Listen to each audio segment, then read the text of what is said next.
Being a hip-hop producer these days is the next best thing to being a rapper. In fact, it might be even better. You get all the attention and recognition without the grueling tour schedule. After all, your whole job is to be in the studio making music. So how do you get there? What do you need to know in order to become the next Zaytoven or London on the Track? We've got 5 steps for you to follow so that with a ton of practice and networking, you can end up with your very own annoying producer tag. Rule number 1, find a mentor. For now, pretty much every producer learns the craft on their own. There's some interesting early steps being taken towards beat making being something you can learn in the classroom, but we're not really there yet. So it's key to find someone you can learn from. The guy that showed me the ropes was JT the Bigger Figure. He was the guy, he was like, a Bay Area boss already. He was making music, doing record deals, and doing all type of things. He was the one that saw me playing the keyboard and was like, man, let me take you to the studio. He said, Zay, you might not do nothing, you might just be a fly on the wall, but you need to be in this atmosphere of all these people. So I was just watching, I was just soaking up the game and watching how they get down, how these guys put songs together, and showed me how the MPC works with the keyboard. And once he showed me how that function, he was like, here, cool, now stay here, you can play with it all day. I'm gonna go somewhere, I gotta run off. Here, you can sit and play with the equipment all day.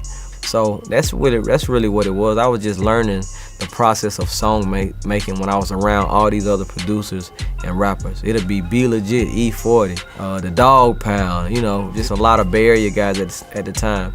So, but what I learned is these guys would do this day in and day out. It'll be 4 o'clock in the morning, they still recording till the sun come up, and then the next day they doing that all over again. So it lets me know I had to be diligent in staying in the studio and working hard. Rule number 2, deconstruct the classics. One of the best ways to learn how to make beats is to figure out how other people already did it. Well, I taught myself drums. I picked up drums probably when I was 8. And then how I learned how to play drums was I would just listen to music and headphones, just play along to it. So that's how I kind of taught myself. It goes the same for making beats. I just picked up the program and just taught myself how to make beats. Started messing around with it, experimenting, getting used to the program, and then just making music. I'd make type beats, that was a thing on the internet. I think it still is. I'd make a type of beat, a Waka Flocka type beat, or Slim Duncan type beat and stuff, It's a way to experiment and I guess practice, right? But it's just mainly right now I just feel it's the 10,000 hour rule, right? It's the more you practice at something, the better you get. So no matter what type of beat or how you're making it, you're gonna get better at what you do. Was nobody really trying to learn how to play the organ or the piano, so I would go and watch the guy that was playing the organ at the time. His name was Sheldon Harrington, and I would just go sit by him. Every time he played the organ, I'd sit there and try to just learn and pick up things. And me learning to play music by watching people and learning how to play from ear, it's kind of where I started getting my creativity from. Because a lot of times I might not play the song exactly how I heard it, but I was playing it close to how it sounded. So it's like my own rendition of what I heard. I remember when I first started to make beats, DJ Quick was one of my favorite producers to listen to. So I would listen to him and listen to the beats that he was making, and I try to go in and recreate the beats that he made. And I felt like if I can make something that sound just as good as this, or make it sound like how he made it sound, then maybe I'm pretty good. So, that's how I definitely started doing that. But once you try to mimic somebody else or try to make something somebody else did, it's not gonna sound exactly like how they sounded. So that's when you start, filling out your own creativity. Okay, well, mine don't sound exactly like that, but mine got a certain other little twist to it, so. And that's kind of helped me with my creativity also. Even the great J Dilla himself used this technique. Denon Porter told us about a time he went to Dilla's house and saw JD and the legendary producer Pete Rock working together trying to reconstruct a DJ Premier beat. But if you don't have Pete Rock right in front of you, you can find plenty of videos breaking down how beats are made on YouTube. Everyone from DJ Dahi to Marley Marl has done tutorials on how they made their hit songs. Rule number 3, build out your library. A key to becoming a successful producer is having a recognizable sound. Whether it's DJ Premier, Pharrell, or Big Head on the beat, you can usually tell your favorite beat makers within the first few seconds of hearing a track. For you to reach that point, you'll need to go through a whole lot of trial and error. So, as a new producer, you should expose yourself to as many sounds as possible. Whether you're digging for records, taking a deep dive on YouTube, or investing in a sound kit from your favorite producer, get as much source material as you can so that you can discover what you like. On a related note, make sure you keep your files organized so that when you find sounds you love, you're able to locate them again. I think if you're doing hip-hop music, especially trap music, you definitely have to be time efficient. Because the artists that I work with, or the artists that's popular now, everybody's kind of impatient. And there's so much music coming out nowadays. You don't have all day to spend on making one song. You know, you have to make, my goal was to make 10 songs a day. When Gucci come over, we're trying to make 10 songs a day. You know, because out of these 10 songs, you know, 2 of them might be hit records, you know, and they give us more to listen to. When you ride in your car, I don't just ride around listening to the one song we did yesterday all day. We want to listen to more than that.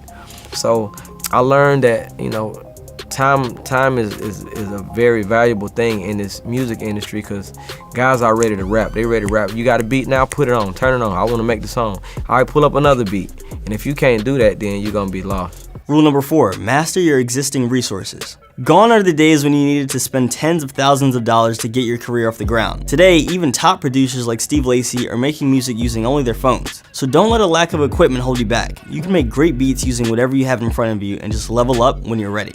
All the producers I know right now are like, they never had like a musical background or like knew how to play piano and stuff. They kind of just taught themselves how to drum program and create melodies on like software. But obviously, if you know like the theory and like how to actually play an instrument, it's obviously you have an upper hand, right?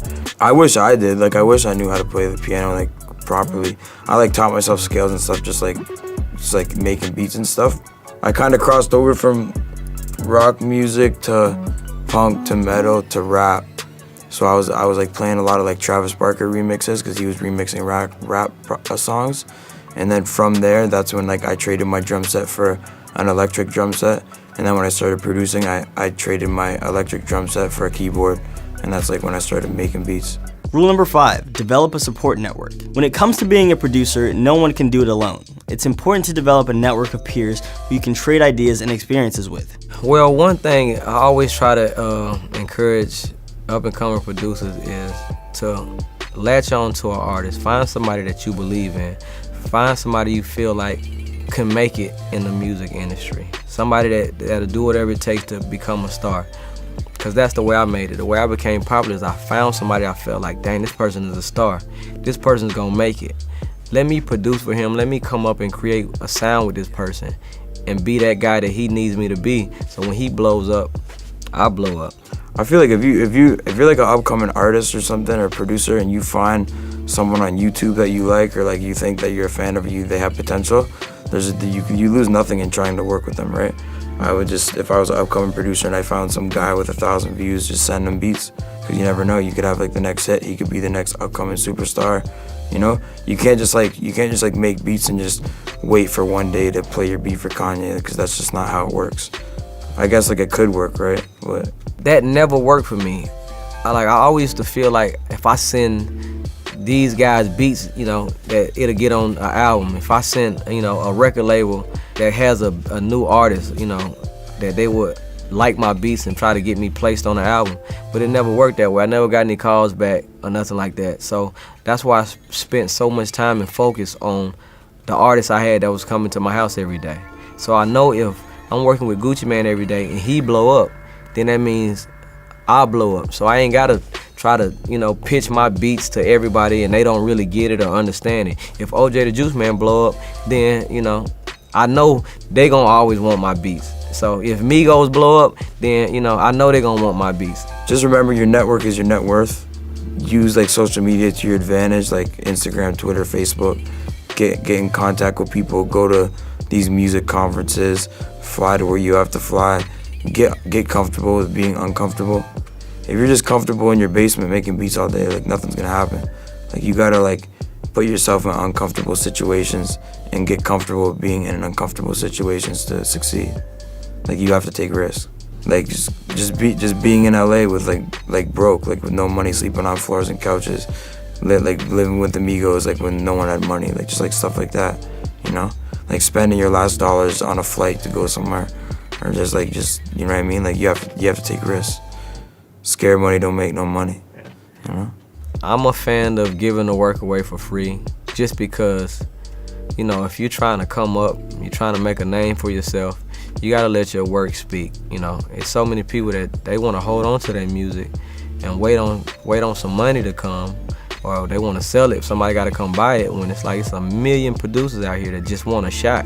They're not even looking for the money right now. They just looking for a chance to be heard. So, and that's the way I came up. Like when I was passing out beats, I used to take a CD that had 40 beats on it and give it to all the rappers. You know, here, take these beats, go rap. All I want you to do is rap on them. Forget about the money. I don't want no money right now, because if one of these songs blow up, I'm gonna make way more money than what I was gonna charge you anyway. So that was my theory behind it. If you followed our advice so far, you should be doing pretty well for yourself.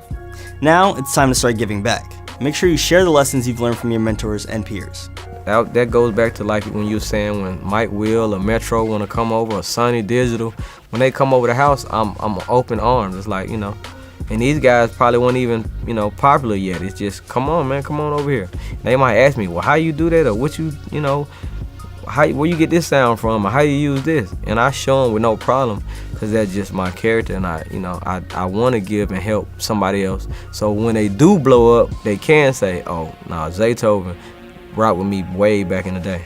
So, if you follow these 5 steps, you'll be in great shape to start your career as a producer. Just one thing, just have a lawyer. Don't sign anything without a lawyer. Like, I don't know why people do that. Just get a lawyer. Fucking making beats or doing this or doing that, just invest that money into yourself and getting a lawyer, because it could either like save, it could either create, you could generate a career off that, or you could like stunt your growth of having a career in that industry.